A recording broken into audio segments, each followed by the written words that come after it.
El Ministerio de la Enseñanza y la Evangelización, Jesús Soberano Señor, presenta Palabra de Iluminación con el Maestro de las Sagradas Escrituras, Dr. José Briceño. Quédate con nosotros para que recibas las bendiciones que el Dios Eterno ha plasmado para ti en su palabra. Esto es Palabra de Iluminación. Ok, bendiciones de nuevo. Maestro José Briceño, transmitiendo desde el norte de los Estados Unidos para un mundo, por ende, internacionalmente hablando. Estamos pasando fronteras, hemos recibido llamadas, hemos recibido email. A través de la web nos han hecho muchas preguntas del tema que estamos tratando, creo que es la santidad genuina. Tema que en verdad lo digo con mucho dolor, de que cuando se trata en nuestras congregaciones acerca de lo que es la santidad, no es una santidad acorde a los principios del reino. Por eso estoy presentando el tema y lo titulé Santidad Genuina. Estoy desarrollando el tema y lo titulé Santidad Genuina. Porque aquí pues estamos mostrando en verdad qué es santidad, cómo alcanzar la santidad, cómo mantener la santidad y todo en relación a la santidad. Agradezco, muchas gracias a aquellos que han aportado financieramente para este ministerio. Les agradecemos con honores. Siguen haciendo, manos tengo para trabajar, todavía tengo salud y fuerzas para ejercer un trabajo laboralmente hablando, ocuparme 8 horas en un trabajo, pero eso sería quitarme el tiempo para el ministerio, a lo que Dios me llamó. De modo que yo enseño y usted que fue llamado a producir, empresario y un profesional que fue llamado a producir, pues aprenda de mí, pero usted aporte para el ministerio para que se convierta en un agente generador de los bienes del reino, impulsador de este ministerio para seguir enseñando. Agradezco también a todos los que han orado por mí, los que me han sostenido en oración. Muchas gracias por ello. Los que me han sostenido en oración, yo creo en el poder y la fuerza que desata la adoración y la oración. Yo creo en eso. Oren por mí, intercedan, todo. Cubran a mis hijos en oración, a mi familia. Cúbranme en oración, guárdenme. Y también agradezco a todos los que han compartido estos mensajes que hemos estado transmitiendo. Por favor, no se queden con ellos, transmitan estos mensajes. Me escribió una persona, maestro, ¿cómo hacemos para aportar para su ministerio una ofrenda? Bueno, la información usted la puede obtener a través de mi correo, que están ahí en los caracteres, josén77, briceno77@gmail.com, o me llama al teléfono de acá de los Estados Unidos, del norte de los Estados Unidos, 786-604-3352. Puede estar llamando 786-604-3352 y yo le doy información en el aspecto personal. Lo puedo hacer. En esta oportunidad nos toca hablar en relación al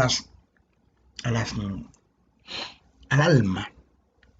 El alma ya lo presentamos, se compone de mente, de voluntad y de emociones. Hablamos acerca de lo que es la mente, todo lo que tenga que ver con la mente, que la mente se compone de pensamiento, razonamiento, lógica, intelectos e imaginaciones.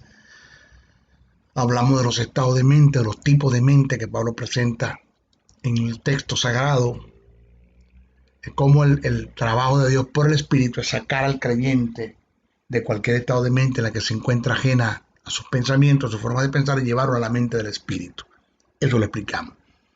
Tratamos acerca de lo que es la voluntad, que se compone de decisiones, intenciones, propósitos, gustos y deseos. Hablamos de los dos tipos de obediencia, las dos formas de obedecer. Hablamos de lo que es el quebrantamiento. Todo eso nosotros lo presentamos. Quien no lo haya escuchado, váyase al estudio número 20, porque este es el 21 de lo que es la santidad genuina. Nos toca hoy tratar desarrollar el tópico en relación a las emociones, que tiene que ver con la santidad genuina.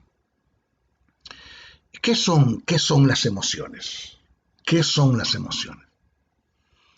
Es el estado anímico de los hombres, las cuales se activan a través de los sentidos físicos, las ideas y los recuerdos. Vuelvo a repetir, las emociones Es el estado anímico de los hombres, las cuales se activan a través de los sentidos físicos, las ideas y los recuerdos. Las emociones es el estado afectivo que transforma de un modo momentáneo, pero brusco, el equilibrio de las estructuras psicofísicas del individuo según la información que percibe a través de los sentidos físicos. Las emociones son fenómenos psicofisiológicos que representan modos eficaces de adaptación a ciertos cambios de las demandas ambientales. Las emociones son todos aquellos sentimientos que se producen dentro del individuo y como una energía son capaces de transformar e impulsar o influenciar la vida de éste. Las emociones se exteriorizan en la vida de un ser a través de lo que se conoce como los sentimientos. Ahora, vamos a ver qué son los sentimientos. Los sentimientos son el resultado de una emoción a través de la cual el consciente tiene acceso al estado anímico propio del individuo. Vuelvo a repetir, los sentimientos son los resultados de una emoción a través de la cual el consciente tiene acceso al estado anímico propio del individuo. Ahora, hay sentimientos positivos y sentimientos negativos. Pasemos a identificarlos. Los sentimientos positivos: amor, apego, gozo, paz, paciencia, dominio propio, piedad, benignidad, bondad, templanza, mansedumbre, benevolencia, cordialidad, entre otros. Entre los sentimientos negativos tenemos odio, rabia, celo, ira, rencor, egoísmo, venganza, envidia, decepciones, desánimos, defraudes, frustraciones, depresión, opresión, desconsuelo, desesperos, heridas, ansiedades, angustias, tristezas, temor, condenación, culpabilidad, traición, entre otros. Fíjese, cuando un hombre es llevado o conducido por las emociones desde el punto de vista negativo, eso lo lleva a una destrucción total y le cercena la posibilidad de vivir una vida equilibrada en relación a los principios del reino, en santidad, porque esto lo desajusta totalmente y lo lleva desde el punto de vista emocional y sentimental a tomar las decisiones que no van acorde a los principios del reino. Esto es totalmente peligroso. Cuando una persona emocionalmente y sentimentalmente no está alineada a los principios del reino, señores, psicológicamente esa persona está mal. Ahora, de todas estas características, un hombre puede tener dominio propio, hasta el punto de que no le afecten, pero en lo absoluto. Vuelvo a repetir, presta atención, de todas estas características, un hombre puede tener dominio propio hasta el punto de que no lo afecten. ¿De cuáles características? De las negativas. Puede tener dominio propio. Dominio, que venga en carácter. Dios no quiere que deje de tener sentimientos, pero sí quiere que no dependa de las emociones o del sentir. O sea que el trabajo de Dios es lograr renovar la mente de sus hijos, de los que han creído, de los que forman parte del reino, renovar la mente del ser, llevándolo a la mente del espíritu, o a pensar como el espíritu, quebrantar su voluntad o producir el quebrantamiento en su voluntad para que haya una total dependencia hacia él, y canalizar las emociones para que haya una manifestación plena del carácter de Dios en el fruto del espíritu. Hay una verdad que usted nunca no debemos olvidarla. Nunca olvidemos esta verdad. Las emociones son buenas cuando las canalizamos a través de la palabra. Ahora, vamos a tratar el temperamento como parte del alma en el área de las emociones. Vamos a ver. El temperamento es la peculiaridad e intensidad individual de los afectos psíquicos y de la estructura dominante de humor y motivación. Es la manera natural con que un ser, es la manera natural con que un ser humano interactúa con el entorno. Puede ser hereditario, pero no influye factores externos. Es decir, no se construye por un patrón de conducta o por el ambiente que nos rodea. El temperamento es algo que nace con la persona, no se da por causa de la información que recibimos a través de los sentidos físicos por el mundo que nos rodea. Eso está allí en la persona, nació con él. Ahora, el temperamento es la capa instintiva, afectiva de la personalidad sobre la cual la inteligencia y la voluntad modelarán o formarán el carácter, en el cual sí influye, el ambiente o su entorno. Ocupa también la habilidad para adaptarse al estado de ánimo, a la intensidad, al nivel de actividad o a la accesibilidad y a la regularidad. El temperamento es la naturaleza general de la personalidad de un individuo, basada en las características del tipo de sistema nervioso. El temperamento está relacionado con la influencia endocrina que se debe a los genes y que se manifiesta en determinados rasgos físicos y psicológicos. El temperamento y el carácter. Ahora, oiga, el temperamento y el carácter, los unimos los dos, define la personalidad del ser humano y las diferentes combinaciones e intensidad que esto se manifiesten son sus diferentes áreas. Nos hace únicos como seres humanos y a la vez nos hace comportarnos como humanos. Los temperamentos o el temperamento es el rasgo descriptivo del estilo de actuar que nos distingue de los demás como únicos e irreemplazables. De modo que podemos armonizar con ellos. Según la psicología, hay 4 tipos de temperamentos, que son sanguíneos, coléricos, melancólicos y flemáticos. Pero oiga bien, vamos a las escrituras. En el ámbito espiritual, en relación a los principios del reino eterno, cuando un individuo ajusta su temperamento al carácter del espíritu, el temperamento queda neutralizado, dejando reflejar el carácter de Dios.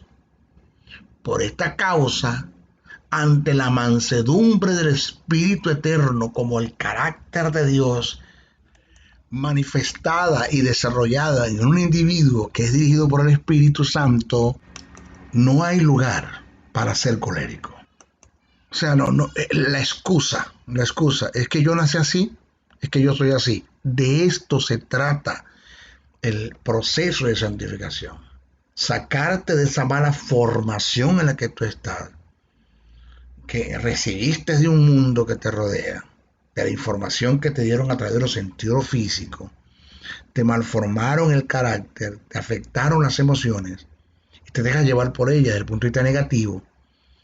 Y en esto está el trabajo del Espíritu, es conducirte a su carácter para que camines en él y no seas llevado por tu temperamento con todo y que esto haya sido genético o sea parte de tu naturaleza.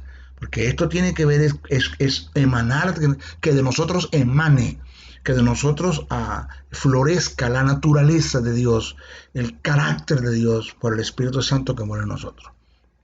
Que es amor, gozo, paz, paciencia, benignidad, bondad, fe, mansedumbre, templanza, amando, entendiendo, perdonando, bendición del que te maldice, orando porque te trae y te persigue, y para ustedes contar. De esto se trata la santificación. Entonces, no me digas, es que yo soy así, yo nací así y punto, así me quedo. Bueno, y ese es tu capricho, y ese es tu maldito orgullo, y esa es tu forma de pensar, y eso, tú te quieres quedar aquí, allí, quédate allí, no te preocupes, que eso no te va a ayudar en nada en relación al propósito de Dios en tu vida. Salvación está la justicia, está la vida, vas para el cielo, pero en cuanto al propósito de Dios, de lo que Dios quiere hacer contigo en la tierra, nunca podrá con ese tipo de pensamiento y con esa obstinación y con ese carácter y temperamento mal canalizado. Jamás, ni siquiera podrás ver presencia de Dios por el Espíritu, porque así no trabaja Dios. Las cosas son como Dios dice, no como tú digas. Ok, en conclusión al tópico de lo que es la mente, la voluntad y las emociones, cuando Dios logra sacarnos de cualquier estado de mente en la que estamos, ajena a la mente de Dios, llevarnos a la mente espiritual, que eso es a través de la palabra, cuando Dios logra producir en nosotros un quebrantamiento, que nosotros entremos humillados ante la presencia de Dios, entremos en sumisión, en sujeción, en obediencia, y entremos en la verdadera obediencia y la verdadera forma de obedecer, caigamos allí, estemos allí. Y una vez que Dios haya logrado formar el carácter, el temperamento, canalizarlo a través de la palabra y que el carácter sea conducido por el Espíritu, entonces cuando ya podemos decir que estamos preparados en parte para lo que Dios quiere hacer con nosotros, porque nunca alcanzaremos la perfección mientras estemos acá en la tierra, absolutamente, nunca, nunca. Dice que seremos como Él es cuando partamos con Él, pero mientras estemos aquí Dios va a seguir tratando, ¿con qué? Con nuestra mente, con nuestra voluntad y con nuestras emociones. Es un trato continuo que no se va a detener y que tú no debes de detener. Tienes que siempre estudiar, siempre buscar el pensamiento de Dios en las Escrituras, en tu intimidad con Dios, en tu oración, en tu adoración, estar pendiente de lo que Dios quiere hablar, de la información que viene de parte de Dios por el Espíritu, para que esa información produzca una santidad en el alma. Es decir, que haya un cambio de mente, de la mente, cualquier estado de mente en la que estés, te conduce a la mente del Espíritu, que haya la entrega de una voluntad como producto de un proceso que Dios hace a través de por la palabra, por el Espíritu Santo como agente y sus elementos, que es la palabra, los dones ministeriales y los dones espirituales, y Dios logre canalizar las emociones y poder ajustar el carácter al temperamento, debo decir, el carácter del Espíritu. ¿Okay? Nuestro próximo tópico que vamos ahora a tratar es: ¿podrá un creyente mantenerse en santidad, maestro? ¿Es posible? ¿Podrá? Con este cuerpo humano, tú sabes, somos humanos, somos pecadores, tantas excusas que hay para ser santos. ¿Podrá? Bueno, vamos a analizar eso. Nos toca analizar eso. Lo primero que debemos tomar en cuenta es que todas las demandas de Dios son hechos cumplidos en Él y posibles para el hombre. Vuelvo a repetir. Todas las demandas de Dios son hechos cumplidos en Él y posibles para el hombre. Por lo que Dios nunca podrá demandar algo de ti que no lo puedas alcanzar. Eso está ahí. Nunca Dios podrá demandar algo de ti que no lo puedas alcanzar. O sea que nuestra condición antes de conocer a Cristo nos llevaba a tener una relación con Satanás.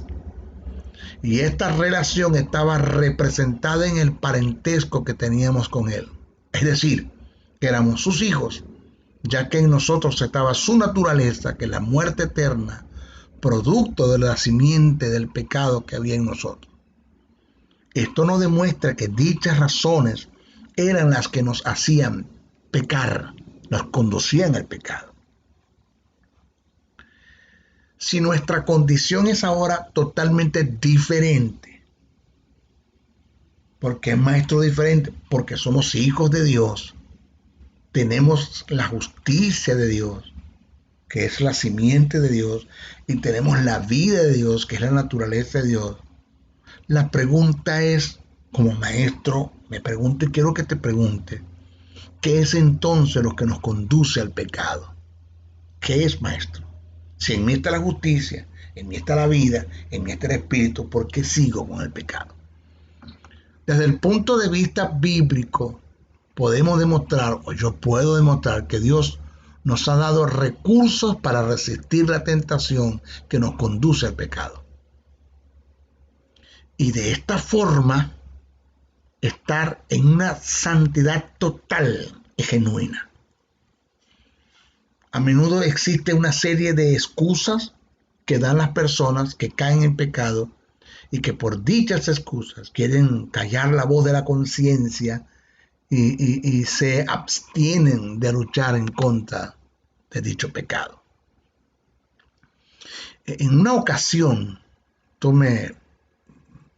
se dio en el transcurso del ministerio, un joven salmista de nuestra iglesia cometió un acto de fornicación,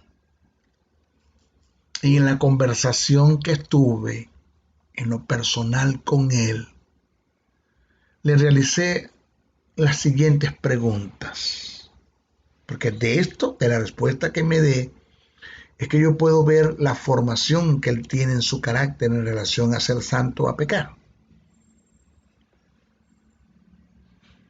Estas preguntas le hice a él. Le dije, ¿cuáles fueron las causas que te hicieron ejecutar ese pecado? El joven me dio unas respuestas compuestas por 4 elementos, que vienen siendo las excusas a las que me refiero. Un denominador común en todos los que pecan, la mayoría de los que pecan. Dichas respuestas son: maestro, somos pecadores, primero. Segundo, somos humanos. Tercero, no pude con la tentación. Y cuarto, sentí que Dios me dejó solo o me abandonó. Todas estas son debatidas. De paso se las debatí y me preguntó entonces por qué pequé, maestro, y le di la verdadera razón, que es la que yo quiero que usted entienda en este seminario. Porque estas son las respuestas más comunes que dan las personas que han pasado por una situación semejante. Argumentos que son debatidos y que no tienen peso como para luchar en contra del pecado. Veamos el desglose de cada una de ellas.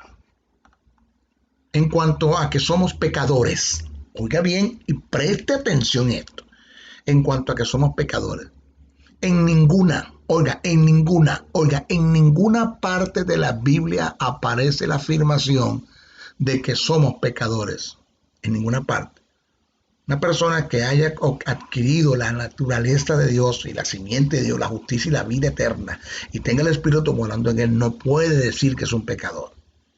Porque usted dice eso, maestro, vamos a explicarlo. Porque en ninguna parte de la Biblia aparece la afirmación de que somos pecadores. Dice que somos la justicia de Dios en Cristo Jesús. Esa es la posición que me da a mí el texto sagrado. Dice que somos la justicia de Dios en Cristo Jesús. O sea que la posición que nos da la Biblia es la de justo, no la de pecadores. Pecadores son aquellos que no han nacido de nuevo. Nosotros no somos pecadores. Nosotros somos la justicia de Dios. Repito, nosotros no somos pecadores. Nosotros pecamos, que son dos cosas totalmente diferentes. Una cosa es que yo diga que soy un pecador y otra cosa es que yo diga que yo peco. Nosotros no somos pecadores. Como hijos de Dios, nosotros pecamos, que son dos cosas totalmente diferentes. Pablo dijo que ya el pecado como estado no se enseñoreará más de nosotros. Y el apóstol Juan en ninguna parte dice que somos pecadores, dice si pecamos. No dice que si somos pecadores, dice si pecamos, abogados tenemos, que es Cristo. Y por otra parte dijo, refiriéndose al creyente, si alguno de ustedes dice que no ha pecado, es mentiroso. Observe que dice, si alguno de ustedes dice que no ha pecado, no dijo si alguno de ustedes dicen que no es pecador. No, porque Juan estaba claro en el asunto. Una persona que haya sido justificada, que tenga la justicia y tenga la vida y pasa a ser hijo de Dios, peca, pero no es un pecador. Debemos estar claros, debemos estar bien claros en estos términos que nos marcan una diferencia. Aquellos cuya condición es pecadora no pecan, viven en el pecado y se deleitan en él. Pero aquellos que estamos en la condición de justos, el pecar no nos hace pecadores. Es decir, los únicos que se ensucian son aquellos que están limpios, ya que los sucios siempre están sucios. Eso hay que entenderlo así. Entonces, cuando usted se levante, Señor, es que yo pequé porque soy un pecador. No, la Biblia dice en ninguna parte dice que usted es un pecador. La Biblia dice que usted peca. Son dos cosas totalmente diferentes. Vamos a hacer lectura del pasaje y analicemos estas verdades. Primero de Juan 2:1 dice, hijitos míos, estas cosas os escribo para que no pequéis. Y si alguno hubiere pecado, no dice, y si alguno es pecador, dice, y si alguno hubiere pecado, abogado tenemos para con el Padre, a Jesucristo el justo. Eso está en 1 de Juan 2:1. Pero en 1 de Juan 1, el verso 10 dice, si decimos que no hemos pecado, no dice si decimos que no somos pecadores. Dice, si decimos que no hemos pecado, le hacemos el mentiroso y su palabra no está en nosotros. ¿Estamos claros con esto? Entonces, nosotros no somos pecadores, nosotros pecamos. Los pecadores son los que están sumergidos en el estado de pecado. Eso estamos claros. Entonces, esta excusa que me dio, la primera se la debatí y se cayó. Tome en cuenta eso, no me salga con eso, que usted es un pecador, porque la Biblia en ninguna parte dice que usted es un pecador. Dice que usted peca, y si peca, abogado tenemos, que es nuestro Señor Jesucristo, nuestro más grande abogado, que intercede por nosotros, el cual murió por los pecados pasados, por los pecados presentes y por los pecados que vamos a cometer mañana.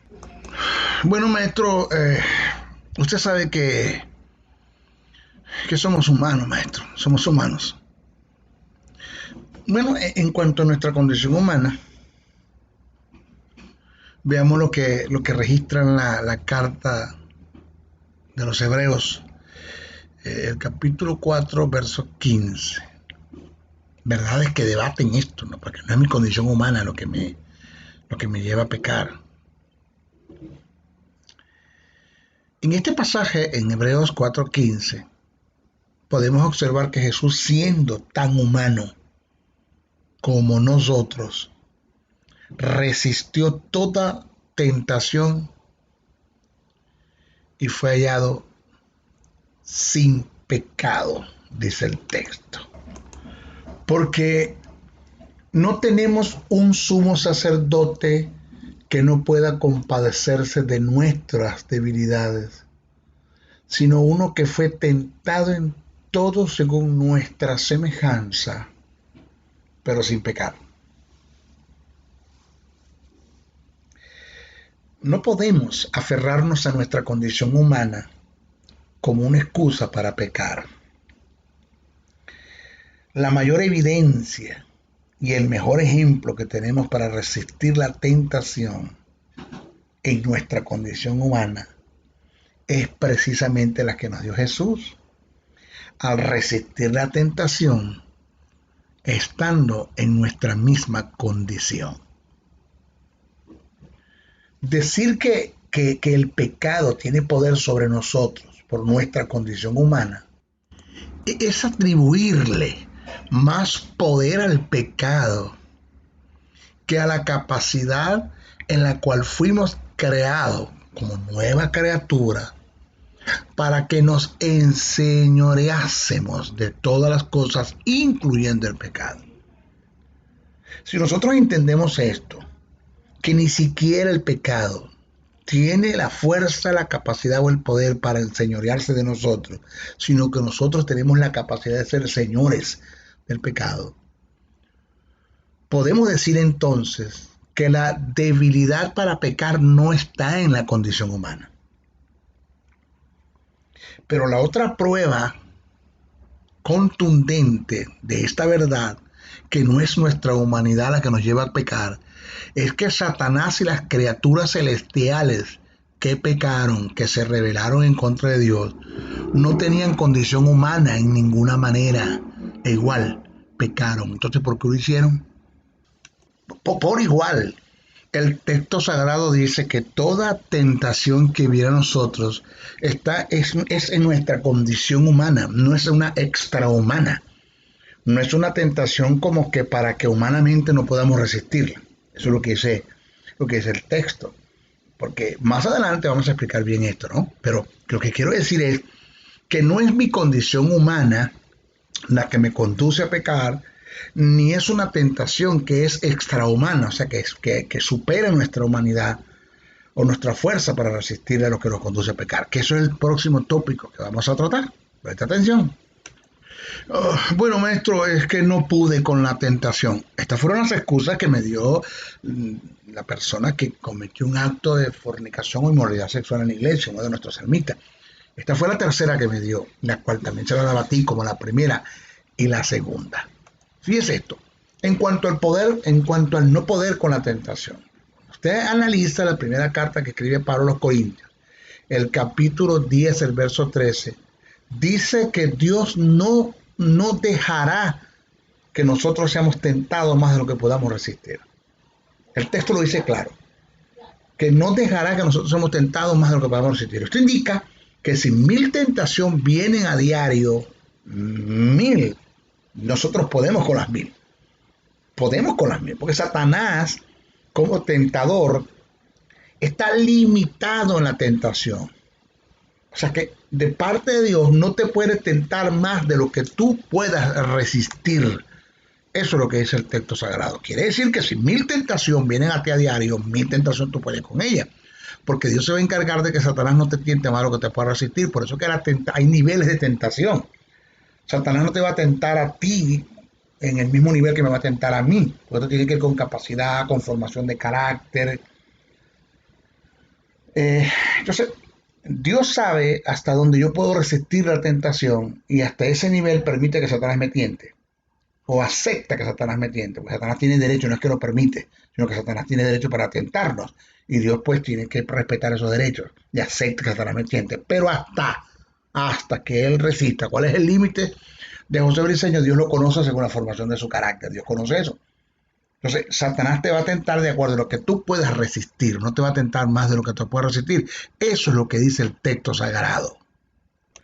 El texto sagrado dice: no os ha sobrevenido ninguna tentación que no sea humana, sea extrahumana. No somos Robocop, no somos de hierro.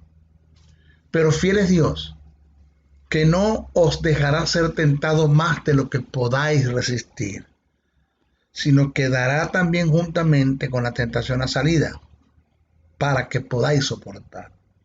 O sea, si tenemos la capacidad de soportarla, la tentación no va a venir sobre nuestra humanidad.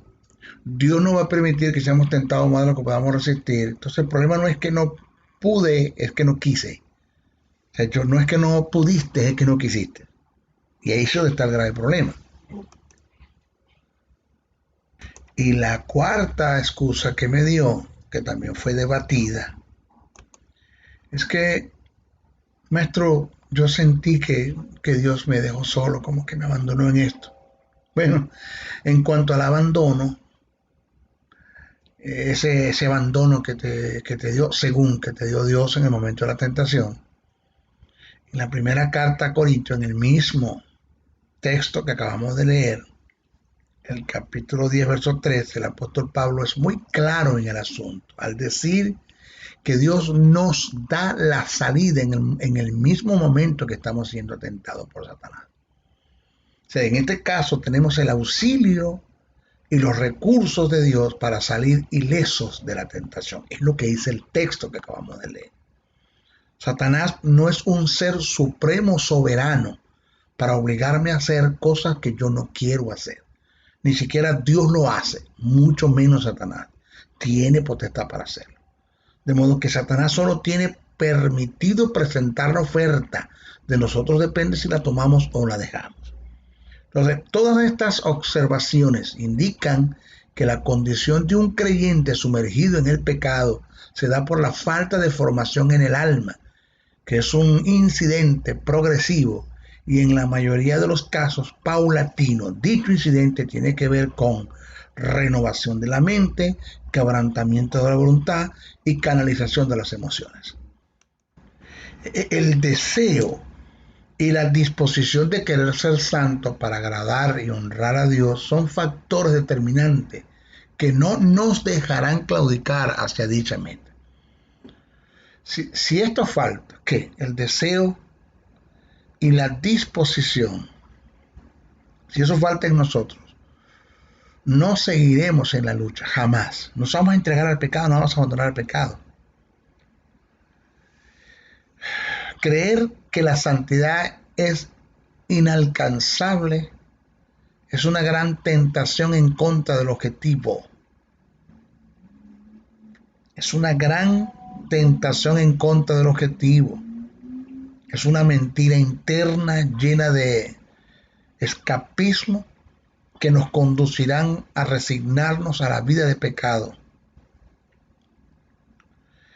Mis hijos, sí podemos ser santos, porque Dios da la gracia y los medios para tal fin.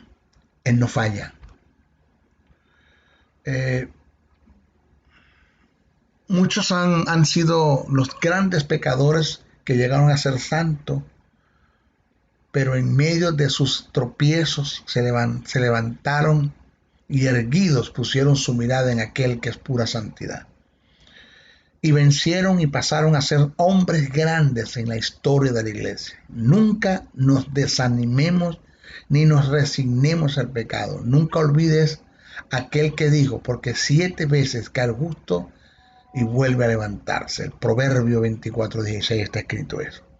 Que fue el mismo el que dijo, y si tu hermano 7 veces al día pecare contra ti, y 7 veces al día volviere a ti, diciendo me arrepiento, perdónale. Lucas 17:4. Entonces, dice el texto, entonces se le acercó Pedro y le dijo, Señor, ¿cuántas veces perdonaré a mi hermano que peque contra mí? ¿Hasta 7? Jesús le dijo, no te digo hasta 7, sino aún hasta 70 veces 7. Esto es una elevación. Eso está escrito en Mateo 18:22. Entonces, este es el carácter de Dios. Perdonarnos el pecado, no importa las veces que lo hagamos o que lo hayamos hecho. No importa en el pecado que hayamos caído, en el más degradante, que la sociedad y la moral y la ética te puedan decir, el diablo te puede decir que este es el más, que esto es lo último que hiciste. Señores, el tipo de pecado que cometamos, independientemente de lo que hagamos, aunque los daños que se den por el pecado en algunas veces son irreversibles, el perdón lo tenemos seguro. Dios no acumula pecado, Él está dispuesto a perdonarte. ¿Ok? Entonces, mis palabras finales a este tópico, en conclusión a este tópico, toda nuestra alma tiene que ser santificada por Dios para conducirnos en santidad. Antes nosotros pecamos porque la simiente del mal, que es el estado de pecado que estaba en nosotros, la muerte espiritual era nuestra naturaleza, por ley éramos hijos del diablo. En nuestro caso la condición es diferente. En nosotros no está el pecado, está la justicia, no está la muerte, está la vida. No somos hijos del diablo, somos de Dios, somos hijos de Dios. Entonces mi pregunta es, ¿por qué pecamos?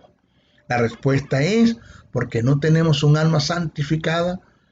Por eso es necesario que Dios pueda renovar la mente, quebrantar la voluntad y tomar las emociones del hombre para llevarnos a la santidad. No olvidemos que la santidad en el espíritu es instantánea, en el alma y en el cuerpo es progresiva y en parte depende de nosotros. ¿Ok? En nuestro próximo estudio vamos a hablar de la tentación en relación al pecado. En nuestro próximo estudio. Bendiciones, bendiciones, bendiciones.